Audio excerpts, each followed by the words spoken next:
Welcome to the City Center podcast from West Palm Beach, Florida. I'm Jerry Marcello. Experts agree that the best way to minimize the impact of tropical storms and hurricanes is to be prepared. That means having a plan, gathering supplies, and preparing your home for whatever the storm will bring.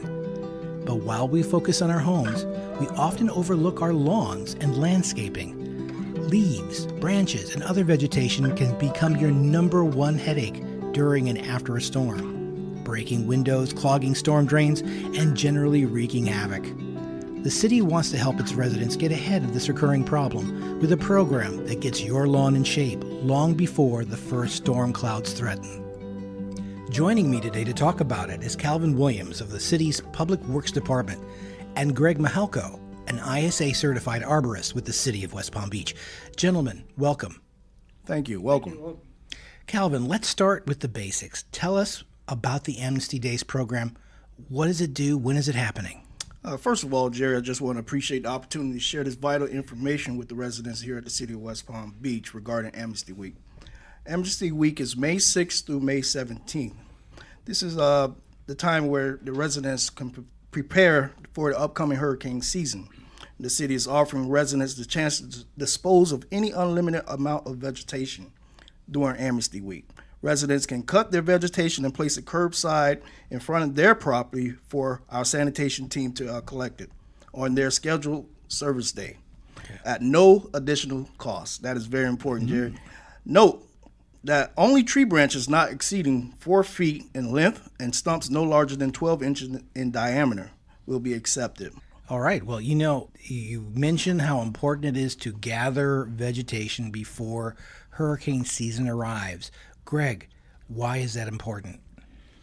Well, I would like to start off with saying that even though we allow the additional trimming of trees and everything for the amnesty and the unlimited amount to put out, that it is important to trim any dead, dying, or diseased branches off a tree, but not to over prune the tree. Mm-hmm. Just because we have an amnesty day doesn't mean that you want to trim your trees so heavily that you actually harm the trees and you're actually causing more of a problem and more of a hazard down the road for your trees than if they were properly pruned. Okay. So keep that in mind when you're thinking about the amnesty and putting out the branching and everything. Don't over prune anything. Don't over prune anything. But why do we need to prune at all? In some cases, if a tree has been properly pruned in the past year, you may not need to prune your tree at all, but you do need to prune and look at, if not prune, but at least have somebody certified look at any dead branches, any dying branches, any issues that the tree may have down the road that may cause a problem. Those are the things you want to address, not just arbitrarily pruning just for the sake of pruning because it's hurricane season. Right. That is not always the best thing to do. Absolutely. And we'll be talking more about the precise way of properly pruning trees and shrubs and all that. But I guess, Calvin, the idea is to sort of trim back your landscape and your lawn prior to the storm. So when a storm does come, we don't have a lot of material flying through the air. Would that be correct? That is absolutely correct. We just want to look out for the safety of yourself and your property and your neighbors as well. Once a named hurricane is named, we ask, please do not cut and place curbside for pickup. Okay, that's important. You don't want to be doing this as a storm is approaching. That's going to be a zero. That's not what we want to do. We want people to get ahead of time. That's why the Amnesty Week does exist. That's absolutely correct. And the dates are May 6th through May 17th. May 6th through 17th. We'll be saying that again. That'll be a period of time when residents, people in the city of West Palm Beach, right? Not just anywhere. That is correct. The city of West Palm Beach residents. And also, I'd just like to touch on this as well. Amnesty Week is just for vegetation only. Bulk items will not be accepted. Commercial accounts, neither or paid contractors are not eligible for this offer. Okay, well, let's define that just so everybody's on the same page. Residents, homeowners, people who have homes in the city of West Palm Beach, you're okay, no big deal. But if you are, say, a commercial landscaper, that would not be okay to leave it on the side of the street. That is correct. Okay, now we know that you said earlier that the size of like a branch that you should be leaving on the side of the street, what, about 4 inches, Yeah, 4 feet. Yeah, 4 Okay. feet in length. 4 feet in length, and you can leave it at the side of the street. Obviously, branches are a big deal. Branches break in a hurricane. There are flying projectiles traveling in excess of 50 to 100 miles an hour that could do a lot of damage. But it's important when you do trim your tree that you do it in the right way. Greg, tell us a little bit about how to know how much to cut off. Well, okay, that is the tricky question, and that's where a certified arborist comes into play. So, in order to trim your trees properly, they have to be trimmed at a certain location, which is called the branch bark ridge. You want to trim at the branch bark ridge, not cutting through the branch bark ridge, but at the branch bark ridge to remove any branch properly.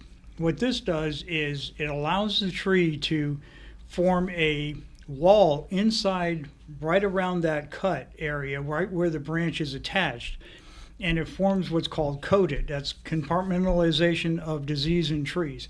So when you prune a branch off, you're now opening a wound in that tree for disease and rot and insects to infect that tree.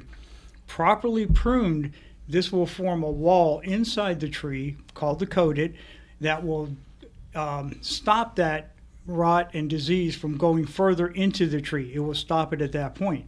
Also, on the outside of the tree, people notice that it starts to what they call heal over, and you'll see at the cut this rim forming around the cut. Well, that's called wound wood, and that forms over the cut when it's properly pruned. Again, sealing that compartmentalization, that's part of the process of sealing that wound off so it doesn't infect the rest of the tree. If you're just reducing a branch, you have to take it back to what's called a terminal bud. Now that allows for the branch to regenerate at that point properly with a strong branch coming out, so it's attached properly and it's not going to be a weak joint. So would you suggest that people, because we're talking about a lot of terminology and locations that are very important to the health of the tree, are you suggesting that people should reach out to an arborist to help them with this, or is there something that they can read online? There is a lot of information on the ISA website, the International Society of Arboriculture, on their website. They're the ones which is where I'm certified through, and that is the certifications that we hold as a certified arborist is recognized throughout the world. It's a international certification. So there's branches all over the world, and we have the Florida chapter, which has a listing of certified arborists. You can check the website, find a certified arborist through them. You can read up on the information. Yeah. But it is very important to be trimming at the proper place, because if you don't, you will get weak branching. You'll get a lot of things happening to the tree that should not be happening, that will make that tree weaker down the road. Yeah, so it's very important that we do trim, but you need to trim with knowledge and know exactly where the cut should go. Correct. Again, turning to a certified arborist like yourself would be something that would be very helpful. But failing that, or if you don't have access to someone who has the knowledge to do that, online there's a lot of good information that can be had as well. There is definitely information online through, like I said, through the ISA, through the IFAS website. Research has been done, and there's information through IFAS. The Mounts Building has an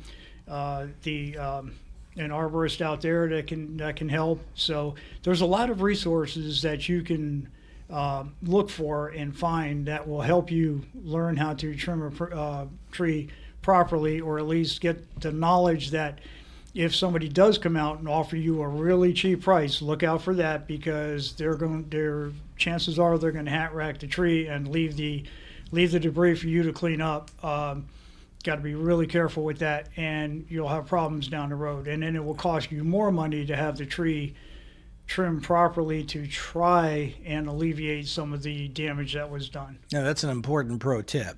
Don't go for the guy who just happened to be wandering the streets wanting to cut down your tree for $10 or something.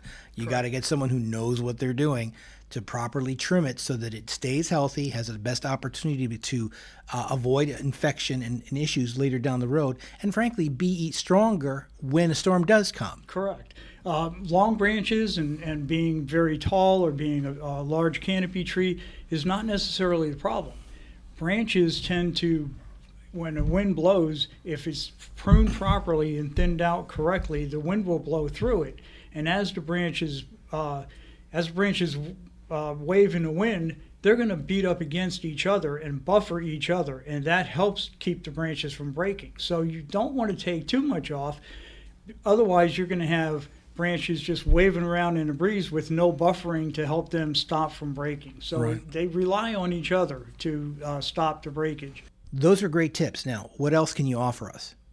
Well, as we talked about hat racking before, again, I want to stress that hat racking is probably one of the worst things you can do to your tree. It causes the tree to stress out.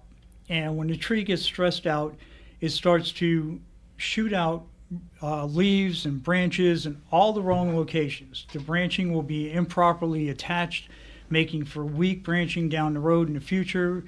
Those are the branches that are going to fall off during a storm. Those are the branches that are going to be unsafe to be standing under. Those are the branches that you don't want to have on your tree. Hat racking can also cause the tree to get sunburn. And it's not like a sunburn like you and I would get, but it's a sunburn beneath the bark tissue. And that could lead to canker, which can lead to bark splitting, and that leads to dead and dying branches, which when the tree goes into stress, it sends out a signal. And that signal attracts all kinds of insects and disease and rot. Like I said before, hat racking is a death sentence to the tree. It's pretty much dead. It just doesn't know it. It may take 5-10 years for it to die, but it is going to die. And the other thing I talked about was in proper pruning of your tree. Another thing that to be careful of is not to what's called lion's tail your branching. That's when you remove all your small branches, everything on that limb up to the end of the limb, cleaning out the whole inside of the tree. Well, and that branch looks like a lion's tail. It's just all naked out to the end and looks like a bushy lion's tail. That transfers all the weight from spread out in that branch to that tip of that branch, thereby making that branch weak. Even if it is strongly attached, it can break in the middle, it can break anywhere along the way. And when that happens, it's going to come down, it's going to break, but then we have nowhere to trim it back to because now there's nothing that's coming out. That's why we leave branching in the middle, so if a branch does break, we have somewhere to trim it back to, keep that branching, keep that tree healthy. You see a lot of neighborhoods which have large, very heavily leaved trees like oak trees and all that. Are those more in danger during a storm than, say, a palm tree? No, not necessarily. Really? If they're pruned correctly, no. That's again, I keep stressing pruning correctly because when you say a lot of leafy, large canopy trees, sometimes those trees have been hat racked, and then they branch out with a lot of leaves and they become very leafy, very dense, and that is like the wind hitting a wall. And the wind's not going to blow through there like a large tree that may have a lot of leaves on it, but have the area for it to blow through and allow the wind to blow through. Gotcha. So the tree, when it's hat racked, is now in stress, and it's taking the reserve foods that it has in the roots and bringing it up to produce more leaves so that it could produce more food to put the reserves back in the roots and try and bring its health back up. So it stresses the tree out. Let's define it a little bit. You use the term hat rack. We've heard that a lot. What exactly does that mean? Hat racking is the indiscriminate cutting of branches to stubs, or removing majority or all of the leaf structure, which people think, no, now that my tree is safe, I don't have any branches on there. Yeah, And but you end up with a little stick you end that up with something that looks like a hat rack. Yeah, Right. hence the Yeah. term. Okay. So Some people call it topping or rounding off, but hat racking is the same thing. Unfortunately, you do see instances of that on a lot of places in here in South Florida. That's something we should be avoiding. Right. That used to be the way people trimmed 35, 40 years ago. Not anymore. We called it the 5-year pruning back then. Oh. We didn't know any better. And then the research came up. The Florida Urban Forestry Council started doing research. Then they started doing research at IFAS, and then all over. And ISA got involved, and did more research. So over the years, they found all these things that happen to the tree that stresses the tree out that will actually destroy the tree eventually. If you hat rack a tree, it is pretty much giving it a death penalty. It may take 10 years. The tree's pretty much dead and doesn't know it. Wow. But, about 83, 84 is when I discovered the ISA, the urban forestry, and decided and learned about there was an upcoming, the ISA, the certification. They were kind of pushing it in Florida and really bringing it to our attention. And that's when I got certified. So, so we can start properly pruning in West Palm Beach and doing it correctly. Gotcha. Calvin. Yes, sir. We now know that we have a certain amount of days for residents to basically pile on Absolutely. and get rid of a lot of material that needs to be moved before hurricane season. Do they need to be bagging everything? Can they just pile it? What's the correct way of properly disposing of the material and placing it so that you guys can pick it up? Well, first of all, as far as bagging the leaves, that is great that they would do that. So therefore, the items would not clog up our drains, and that's very important. Why is that important? So therefore, the storm waters clog flooding in your neighborhoods. Less stress. Oh, yeah. So what happens is if you have a lot of loose material on the street, leaves, grass, whatever, that just washes right down into the storm drains and develop more problems. Right. Okay. Absolutely. Okay. So one thing we do ask the residents to place a vegetation pile in front of their house for safety reasons, for safe collection from our drivers. We ask them not to place it near cars, underneath trees, underneath wires. So therefore, we won't have no incidents or accidents while we're moving the debris. Okay, so and this will be, and this is important because you touched on this earlier. Now is the time to do this, or during Amnesty Days, this is the time to be preparing and getting this stuff together, because within the last 48 hours before a storm, you guys are going to be doing that. Absolutely. Once the winds reach 35 miles per hour, sanitation vehicles are all off the road. Okay. So that's really important. As we've often stressed in our hurricane messaging to citizens, being prepared is the key to survival. Get ahead of the storm. Don't wait till it's here to get gas and to get food, because that's too late. Absolutely, Gary. That makes a lot of sense. So we've talked about bagging materials. We've talked about making sure that loose materials doesn't wash down into the storm drains. We've talked about properly cutting branches into length. Now, the one thing that we do want to be talking about again is that you're doing a lot of work on your lawn and trying to get it to a point where it stays healthy, but it is capable of surviving the stronger winds that we will see during an actual blow. We have obviously lots of people have beautiful hedges, and some people have very tall hedges and stuff. What is there anything we can do with that, or are they just going to get beat up? Unfortunately, there's not a whole lot you can do with that. If you have a very tall ficus hedge, from experience, if you try to bring it down low, you're never going to get it back up to where you had it, and it's never really going to survive that well. So the best you can hope for is that when you just trim it up normally, the way you would normally do, just hope that it can be salvaged. There really isn't a set formula on what to do for something like that. Is there a type of tree which is best suited for strong winds, or is there ones that we might have in our yard, a mango tree perhaps, that we really do need to worry about? I would say no, not really. I mean, there are trees that do stand up to storms. a little bit better than others, but a good, healthy tree is your best bet. Gotcha. People have trees in their yards and they don't fertilize them, they don't take care of them, they don't have them trimmed properly, and if they have a weaker root system, sometimes it's not the tree and how it's pruned, it's the root system. If the root system is weak because of damage or lack of fertilization or lack of food or whatever the case may be, it could tend to blow over anyway. Weak soil, if the soil is very loose and sandy and we get a torrential rain, it's not always the winds that actually push a tree over. When you get the winds in combination with heavy rains and the soil becomes so damp that the roots just can't hold on anymore because there's more water in the soil than there is soil, your tree could come over because of that. Gotcha. That could happen to a hedge, to a tree, to just about anything. So the rains and the moisture really are more of a detriment to us during a storm than even the winds.